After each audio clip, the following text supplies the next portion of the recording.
ओम तत्सत। श्री गणेशाय नमः। श्रीमद्भागवत महापुराण प्रथम स्कंद 18वां अध्याय। राजा परीक्षित को शंगी ऋषि का शाप। सूत जी कहते हैं, अद्भुत कर्मा भगवान श्री कृष्ण की कृपा से राजा परीक्षित ने अपनी माता की कोख में अश्वत्थामा के ब्रह्मास्त्र से जल जाने पर भी मरे नहीं। जिस समय ब्राह्मण के शाप से उन्हें डसने के लिए तक्षक आया, उस समय वे प्राण नाशक के महान भय से भी भयभीत नहीं हुए, क्योंकि उन्होंने अपना चित्त भगवान श्री कृष्ण के चरणों में समर्पित कर रखा था। उन्होंने सबकी आसक्ति छोड़ दी, गंगा तट पर जाकर श्री सुखदेव जी से उपदेश ग्रहण किया और इस प्रकार भगवान के स्वरूप को जानकर अपने शरीर को त्याग दिया। जो लोग भगवान श्री कृष्ण की लीला कथा कहते रहते हैं, उस कथा मृत का पान करते रहते हैं और इन दोनों ही साधनों के द्वारा उनके चरण कमलों का स्मरण करते रहते हैं, उन्हें अंत काल में भी मोह नहीं होता। जब तक पृथ्वी पर अभिमन्यु नंदन महाराज परीक्षित सम्राट रहे, तब तक चारों ओर व्याप्त हो जाने पर भी कलयुग का कुछ भी प्रभाव नहीं था। वैसे तो जिस क्षण श्री कृष्ण ने पृथ्वी का परित्याग किया, उसी समय पृथ्वी में अधर्म का मूल कारण कलयुग आ गया था। भ्रमर के समान सारग्राही सम्राट परीक्षित कलयुग से कोई द्वेष नहीं रखते थे, क्योंकि इसमें यह एक बहुत बड़ा गुण है कि पुण्य क्रम तो संकल्प मात्र से ही फलीभूत हो जाते हैं, परंतु पाप कर्म का फल शरीर से करने पर ही मिलता है, संकल्प मात्र से नहीं। यह भेड़िए के समान बालकों के प्रति शूरवीर और धीरवीर पुरुषों के लिए बड़ा भीरू है। यह प्रमादी मनुष्यों को अपने वश में करने के लिए ही सदा सावधान रहता है। शौनकादि ऋषियों, आप लोगों को मैंने भगवान की कथा से युक्त राजा परीक्षित का पवित्र चरित्र सुनाया। आप लोगों ने यही पूछा था, भगवान श्री कृष्ण कीर्तन करने योग्य बहुत सी लीलाएं करते हैं, इसलिए उनके गुण और लीलाओं से संबंध रखने वाली जितनी भी कथाएं हैं, कल्याणकामी पुरुषों को उन सब का सेवन करना चाहिए।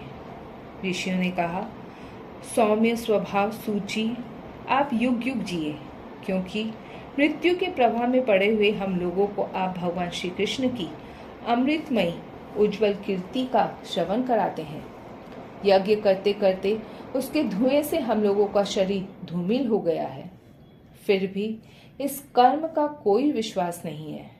इधर आप तो वर्तमान में ही भगवान श्री कृष्ण चंद्र के चरण कमलों का मादक और मधुर मधु पिलाकर हमें तृप्त कर रहे हैं। भगवत प्रेमी भक्तों के लव मात्र के सत्संग से स्वर्ग एवं मोक्ष की भी तुलना नहीं की जा सकती। फिर मनुष्यों के तुच्छ भोगों को तो बात ही क्या है। ऐसा कौन रस मर्मज्ञ होगा जो महापुरुषों के एकमात्र जीवन सर्वस्व श्री कृष्ण की लीला कथाओं से तृप्त हो जाए। समस्त प्राकृत गुणों से अतीत भगवान के अचिंत्य अनंत कल्याण में गुण गणों का पार तो ब्रह्मा, शंकर आदि बड़े बड़े योगेश्वर भी नहीं पा सके। विद्वान, आप भगवान को ही अपने जीवन का ध्रुव तारा मानते हैं, इसलिए आप सत्पुरुषों के एकमात्र आश्रय भगवान के उदार और विशुद्ध चरित्रों का हम श्रद्धालु श्रोताओं के लिए विस्तार से वर्णन कीजिए। भगवान के परम प्रेमी महाबुद्धि परीक्षित ने श्री सुखदेव जी के उपदेश किए, जिस ज्ञान से मोक्ष स्वरूप भगवान के चरण कमलों को प्राप्त किया, आप कृपा करके उसी ज्ञान और परीक्षित के परम पवित्र उपाख्यान का वर्णन कीजिए, क्योंकि उसमें कोई बात छिपाकर नहीं कही गई होगी और भगवत प्रेमी की अद्भुत योग निष्ठा का निरूपण किया गया होगा। उसमें पद पद पर भगवान श्री कृष्ण की लीलाओं का वर्णन हुआ होगा। भगवान के प्यारे भक्तों को वैसा प्रसंग सुनने में बड़ा रस मिलता है। सूत जी कहते हैं, अहो, विलोम जाति में उत्पन्न होने पर भी महात्माओं की सेवा करने के कारण आज हमारा जन्म सफल हो गया, क्योंकि महापुरुषों के साथ बातचीत करने मात्र से ही नीच कुल में उत्पन्न होने की मनोव्यथा शीघ्र ही मिट जाती है। फिर उन लोगों की तो बात ही क्या है जो सत्पुरुषों के एकमात्र आश्रय भगवान का नाम लेते हैं। भगवान की शक्ति अनंत है, वे स्वयं अनंत है। वास्तव में उनके गुणों की अनंतता के कारण ही उन्हें अनंत कहा गया है। भगवान की गुणों की क्षमता भी जब कोई नहीं कर सकता, तब उनसे बढ़कर तो कोई हो ही नहीं सकता। उनके गुणों की यह विशेषता समझाने के लिए इतना कह देना ही पर्याप्त है कि लक्ष्मी जी अपने को प्राप्त करने की इच्छा से प्रार्थना करने वाले ब्रह्मादि देवताओं को छोड़कर भगवान के न चाहने पर भी उनके चरण कमलों की रज का सेवन करती है। ब्रह्मा जी ने भगवान के चरणों का प्रक्षालन करने के लिए ही जो जल समर्पित किया था, वही उनके चरण नखों से निकलकर गंगा जी के रूप में प्रवाहित हुआ। यह जल महादेव जी सहित सारे जगत को पवित्र करता है। ऐसी अवस्था में त्रिभुवन में श्री कृष्ण के अतिरिक्त भगवान शब्द का दूसरा और क्या अर्थ हो सकता है।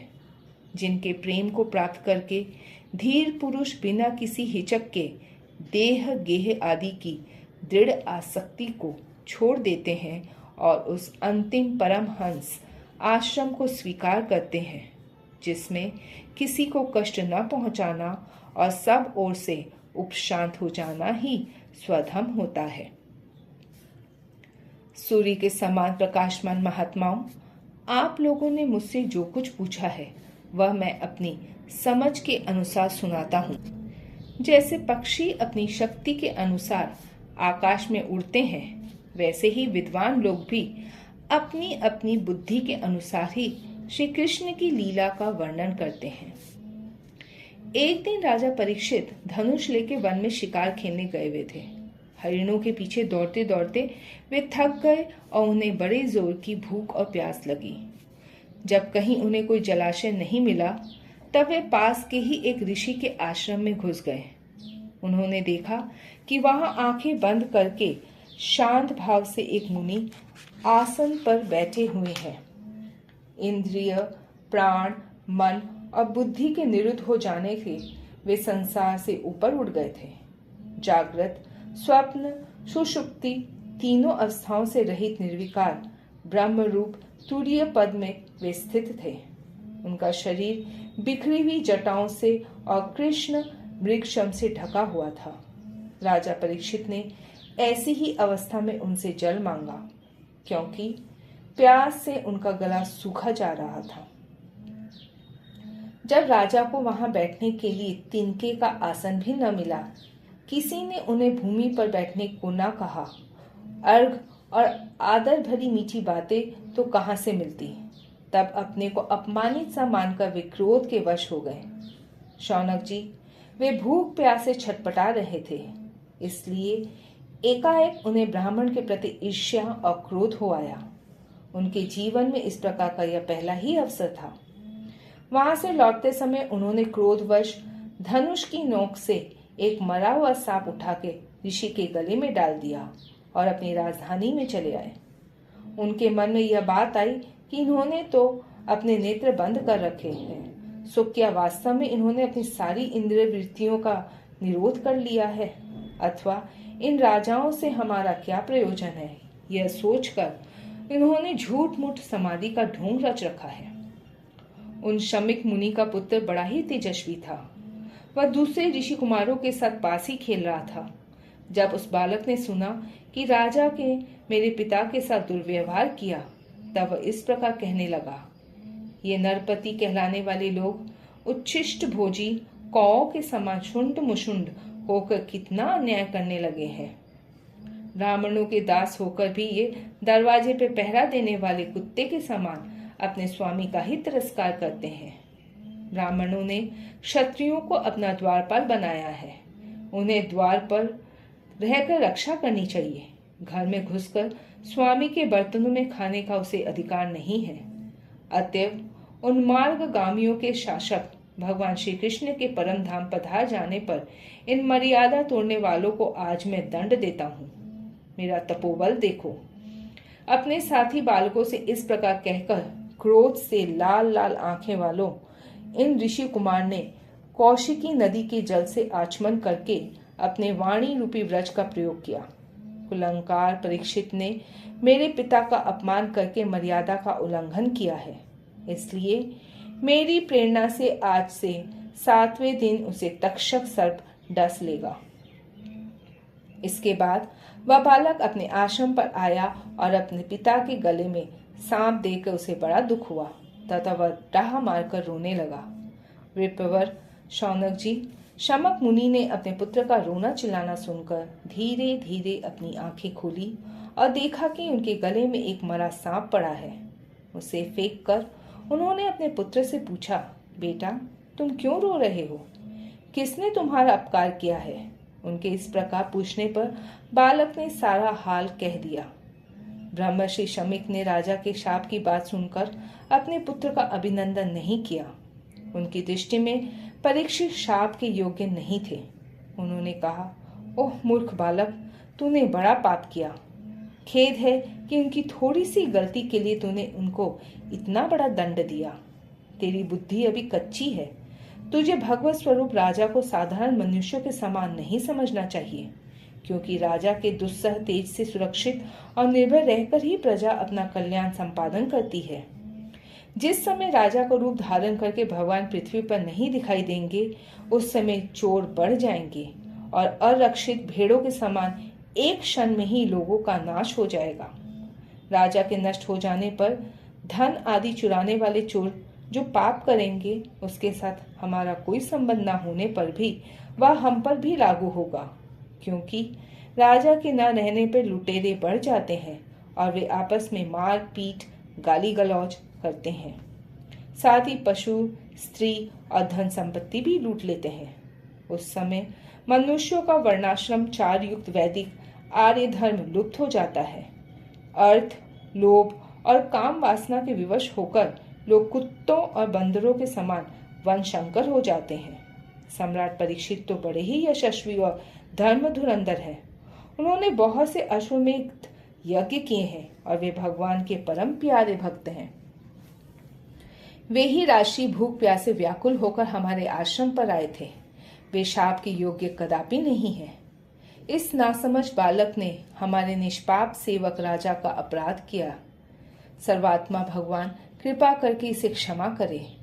भगवान के भक्तों में भी बदला लेने की शक्ति होती है, परंतु वे दूसरों के द्वारा किए हुए अपमान, धोखेबाजी, गाली गलौज, आक्षेप और मारपीट का कोई बदला नहीं लेते।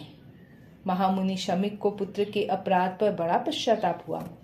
राजा परीक्षित ने जो उनका अपमान किया था, उस पर तो उन्होंने ध्यान ही नहीं दिया। महात्माओं का स्वभाव ही ऐसा होता है कि जगत में जब दूसरे लोग उन्हें सुख दुखादि द्वंद्वों में डाल देते हैं, तब भी वे प्रायः हर्षित या व्यथित नहीं होते, क्योंकि आत्मा का स्वरूप तो गुणों से सर्वथा परे है।